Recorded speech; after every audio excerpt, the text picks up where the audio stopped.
Hello everyone, welcome to this set of series in MCQs of discrete mathematics. This video will cover the MCQs in the set theory. As we have already said, this is going to be just a limited edition of frequently occurring things which will touch upon the basics so that if you are strong with your basic, then you can handle whatever be the sort of question that arises in the MCQ in set theory. We'll get started. Question number 1, which says that if A is going to be a set that contains 3 elements 2, 4 and 6, then the number of subsets of A. Okay, you need to keep in mind the number of subsets of any given set is given by 2 to the power of n. Okay, so what is going to be n? 1, 2, 3 for us. So over here it is 2 to the power of 3, so that makes it to be equal to 8. So answer is going to be 2 power 3, which is going to be 8. So since the expression 8 is not here, you can just mark for 2 power 3, which will be your answer. Next, let A is going to be a set that contains 10 elements totally. Then the number of subsets of A containing exactly 3 elements. Okay, there are going to be very many subsets of A that can be generated. But what you are interested in is going to be exactly 3 elements. So out of 10 elements which is available in A, you are going to choose only 3 elements.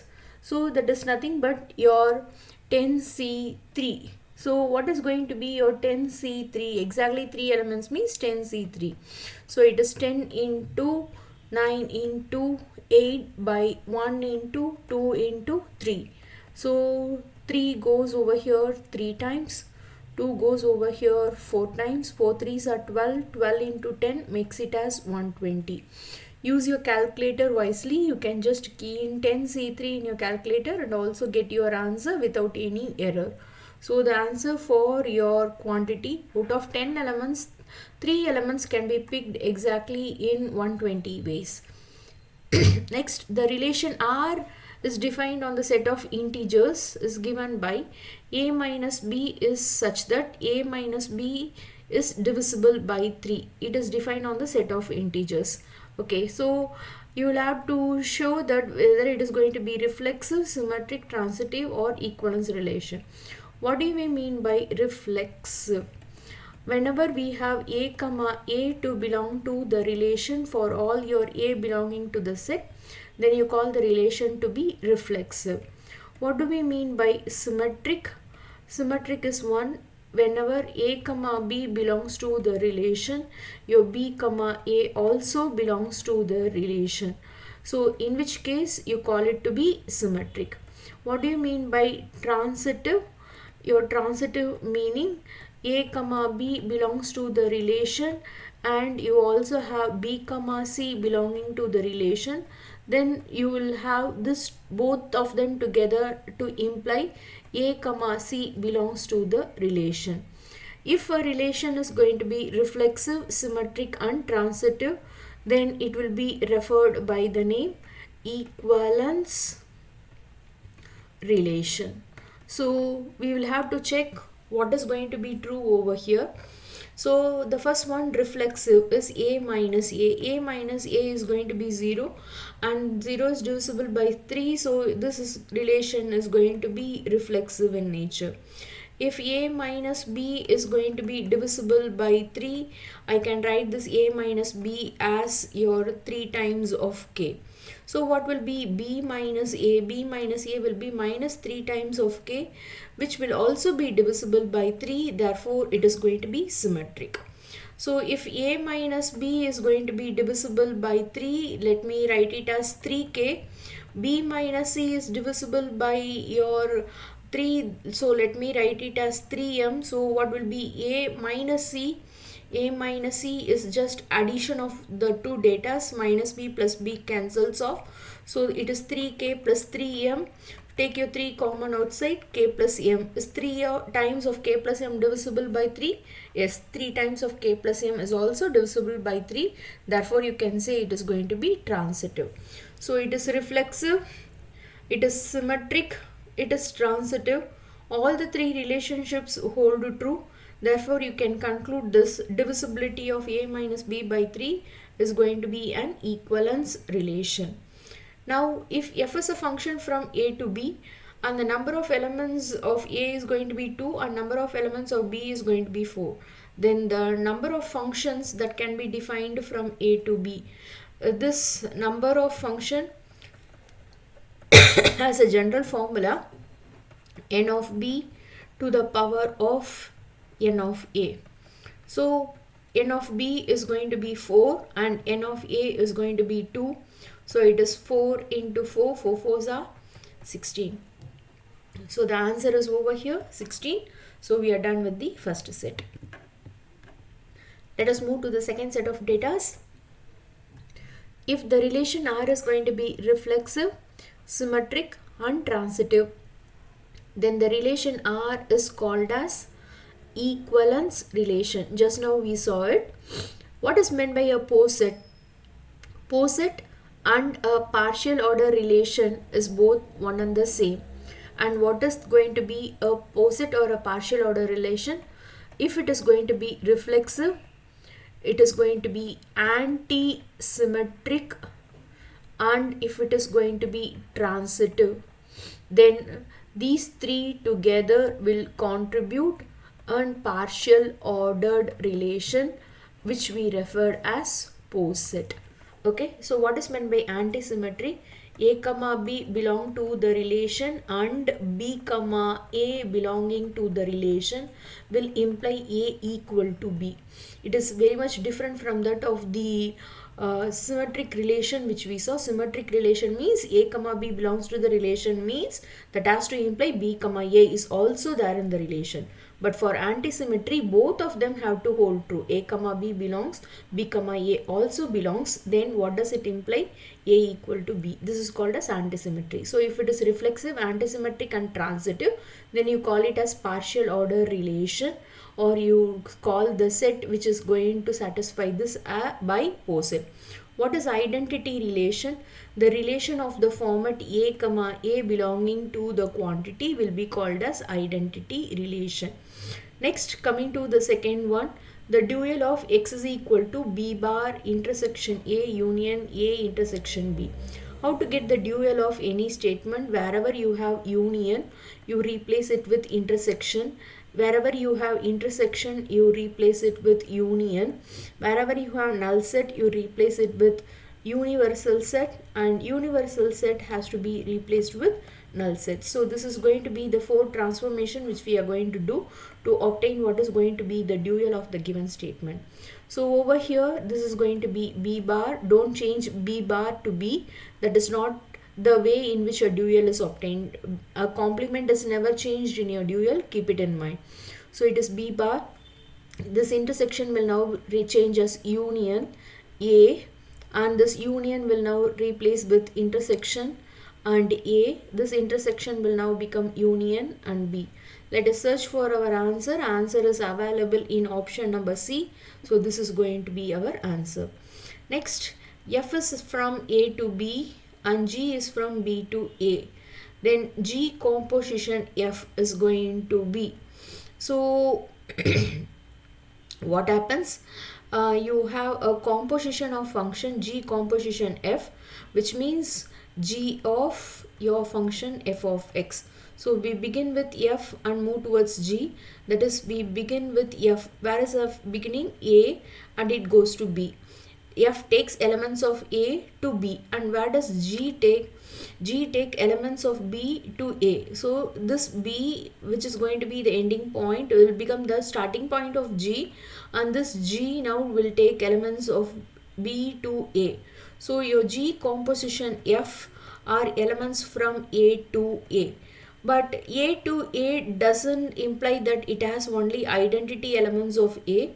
There can be very many elements which can form a combination.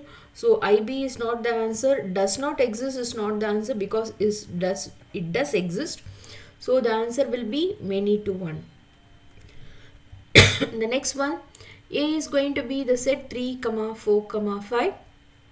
R is defined as the relation on A such that the ordered pair x comma y, such that x plus y is greater than 10.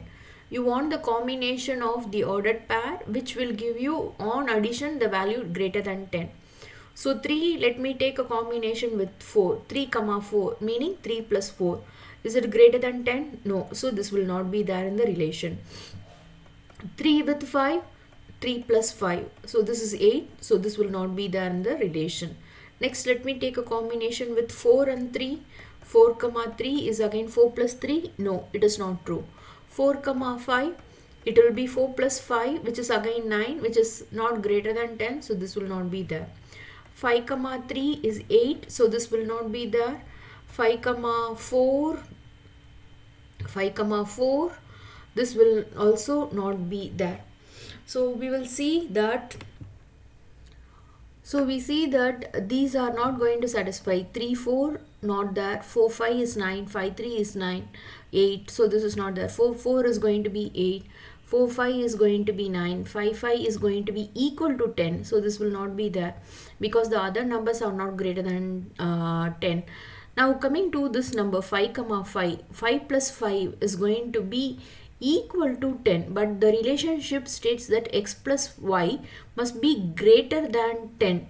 Okay, so is it greater than 10? No. So whatever be the possible combination you take, whether it is 3 comma 3, 4 comma 4, 5 comma 5, or 3 4, 3 5, 4 3, 4 5, whatever be the possible combination you take, you don't get your answer to exceed 10. So how many elements does the relationship have? It has no elements, so your answer is R is equal to 5. What do you mean by 5? 5 is going to be an empty set. Next, we will move on to the next set of relations over here. If f is a function from a to b, g is from b to c are bijective. Okay, so a is f is going to be bijective. F is going to be bijective and your G is also going to be bijective. F is bijective and your G is going to be bijective. Then your G composition F, which is the combination of both, is also bijective. So this is going to be the property. If F is going to be 1 1 and on 2, you call it to be bijective. G is 1 1 and on 2, it is bijective. Then G composition F will also be 1 1 and on 2. So this will imply that G composition F is also a bijection. So the answer is going to be A over here. If A is going to contain 6 elements, the cardinality of power set of A. What do you mean by a power set? Power set is the number of collection of possible, not number, collection of possible subsets of your given set. So say suppose your A is going to contain 1, 2 and 3. Then how many ways in which we can have this element is going to be, your power set of A can contain no element at a time. It contain one element at a time. It can contain 2 elements at a time. It can contain all the 3 elements 1, 2, 3 at a time. So a collection of this format, a collection of all possible subsets of A, will be denoted as power set of A. And how to get this? This is nothing but it is got by 2 to the power of n. So what is going to be our n over here? N has been given as 6. So it is going to be 2 to the power of 6. And what is going to be 2 power 6? It's going to be 64. So the answer for this will be equal to 64. Next, if MR represents the matrix relation on a set A such that your MR matrix relation is going to be the same as MRT, T meaning transpose, MR and MR transpose. When will your A be equal to A transpose? This will hold only when the relation or the matrix is going to be symmetric.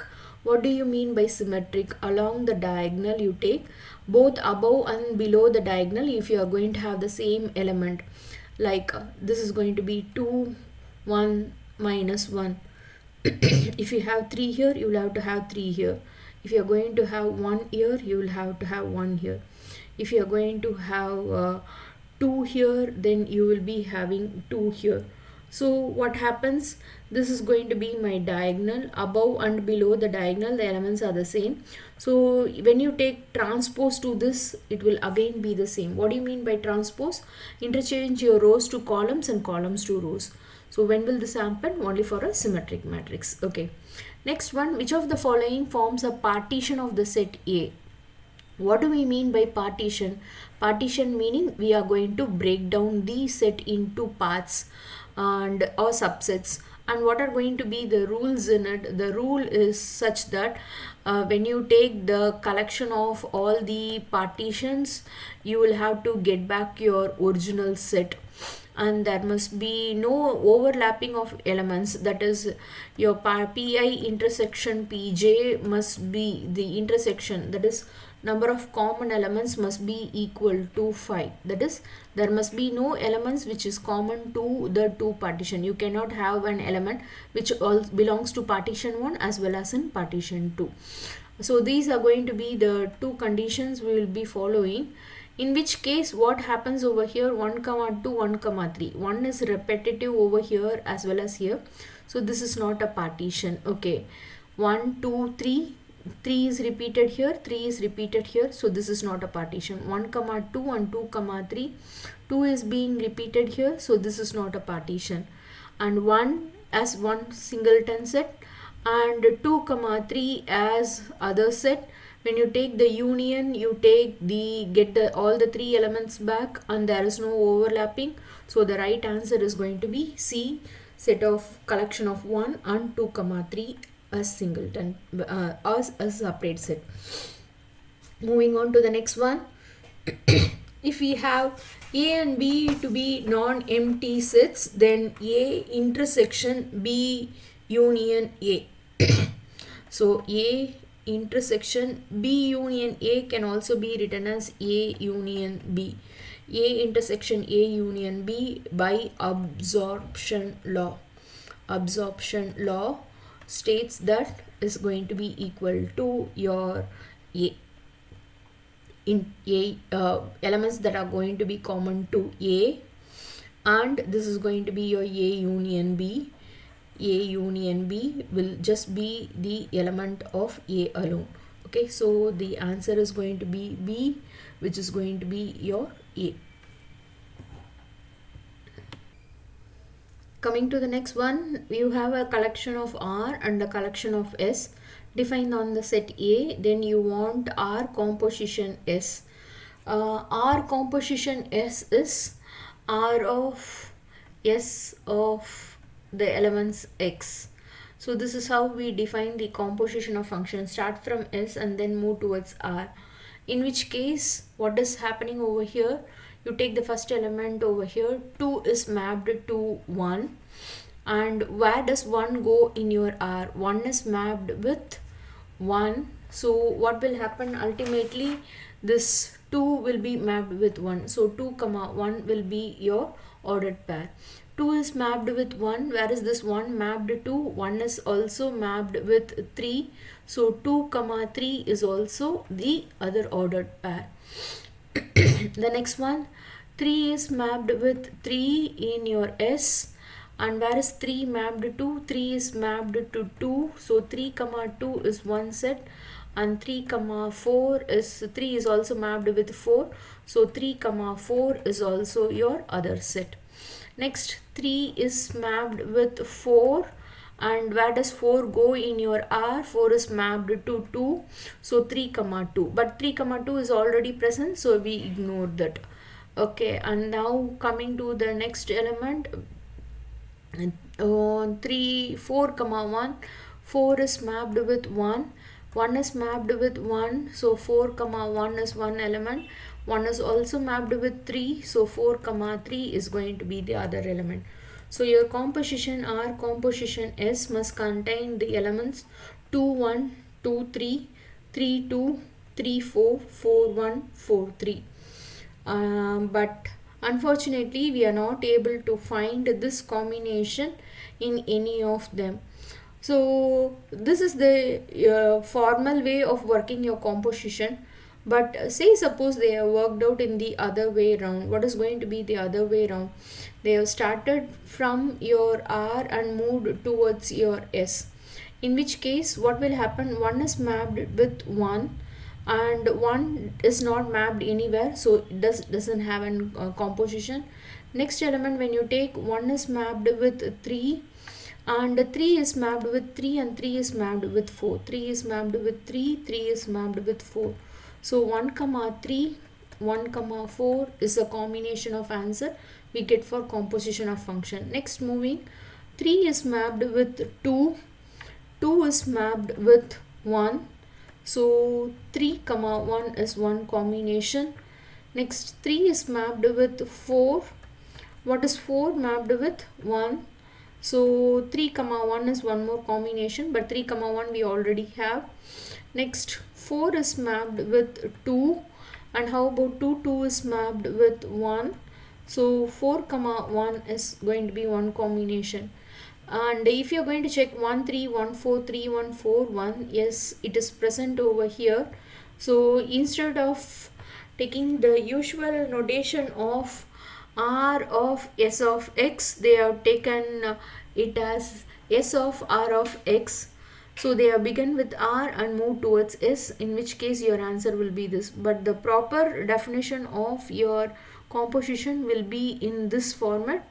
Composition always starts from the inner part and moves to your outer part. Next, coming to the question on F is from A to B, G is from B to C, is going to be bijective in nature. That is, it is both on 1 and on 2. G composition F. G composition F will begin with A, end with B, and it is given as input to G, where G takes it from B to C, so the function is from A to C.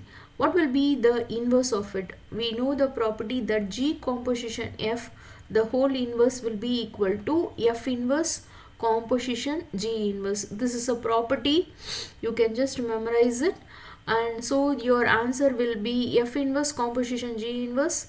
So the answer will be equal to your A.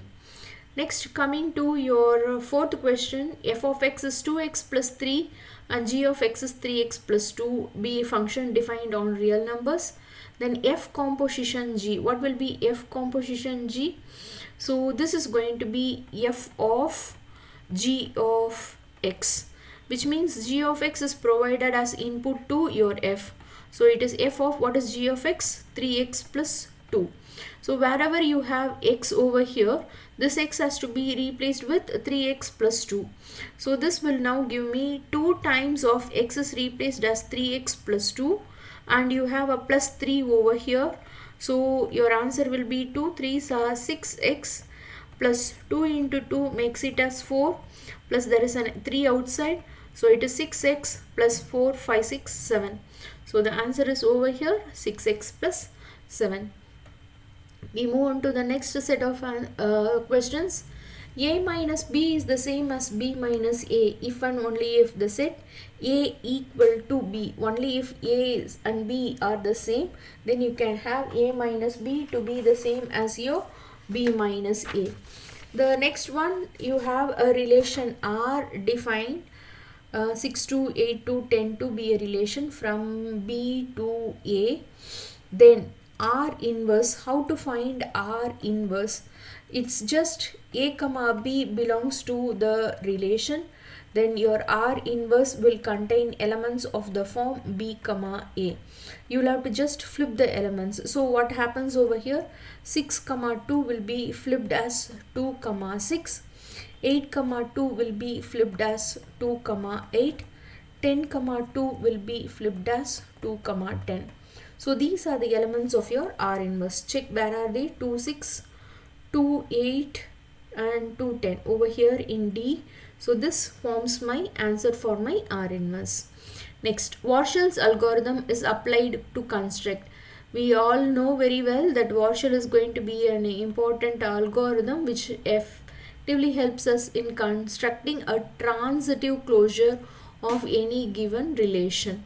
So the answer is transitive closure. Next one, f is a function from R to R and is defined by f of x is equal to 3x plus 7. So you have f of x as 3x plus 7, you need f inverse. F inverse is going to be equal to what? 3x minus 7 is equal to f of x. So your f of x is going to get mapped to the variables y by the function f. So your f of x is equal to y. Let me take this as y. In which case, what is my x equal to? What is going to be my inverse image? Y is given, what is x? So my x will be equal to y minus 7 comes this side, so this becomes plus 7. So 3x divided by 3, you go over here. So what is going to be the inverse image?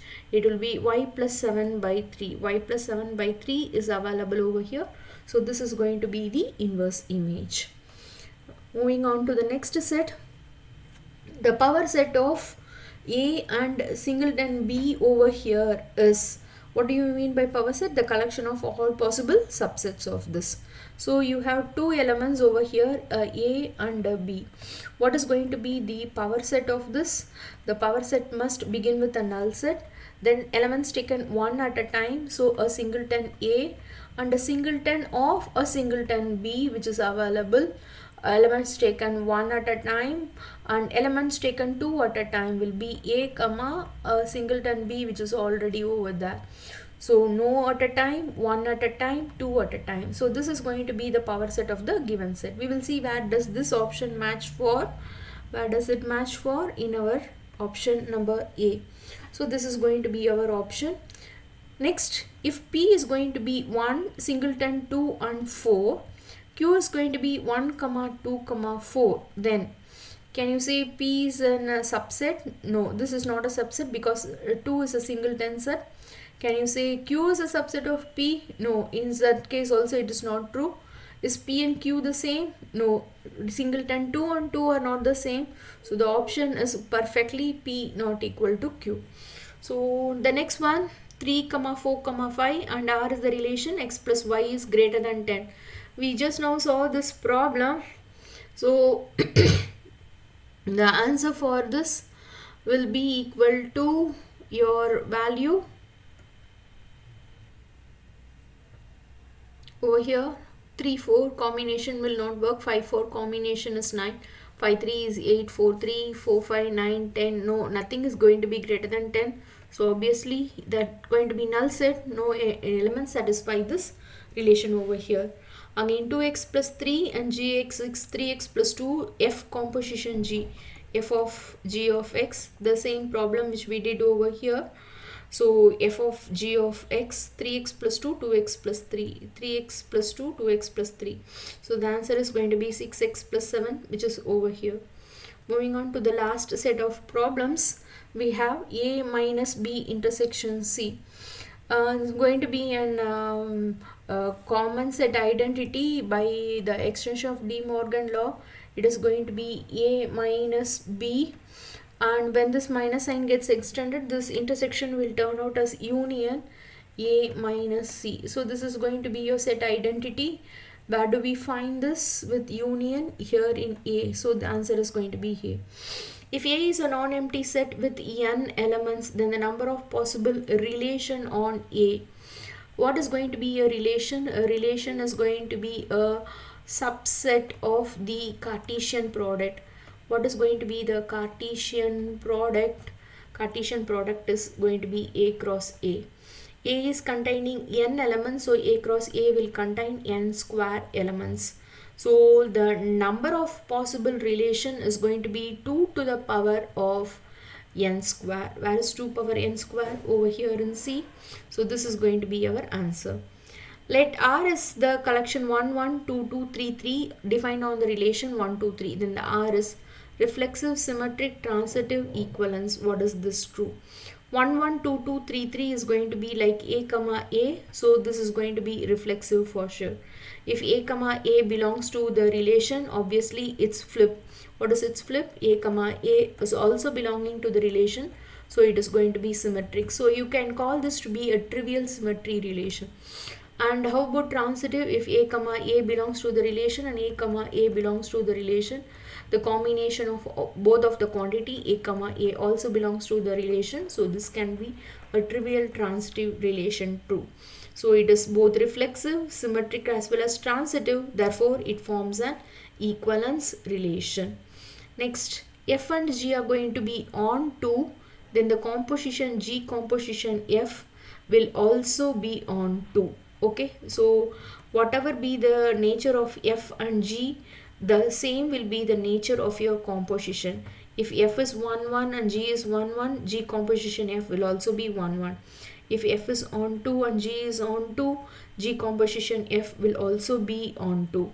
If F is 1 1 and on 2, G is 1 1 and on 2, what do you mean by it? This is going to be bijective and this is also going to be bijective. Then the composition will also be bijective in nature. This is going to be a standard theorem which we have. Over here we have been given F and G are just on 2. The composition will also be on 2. So the answer will now tally with that of your C. So this video has given you a glimpse on what's the possible combination of questions that can arise out of the set theory portions we have learned for the basics of sets, the set relations, and then moving on to function and so on. So I suppose this has given you a wider view on the possible set of questions that can arise. Keep on learning. Happy learning. Thank you very much.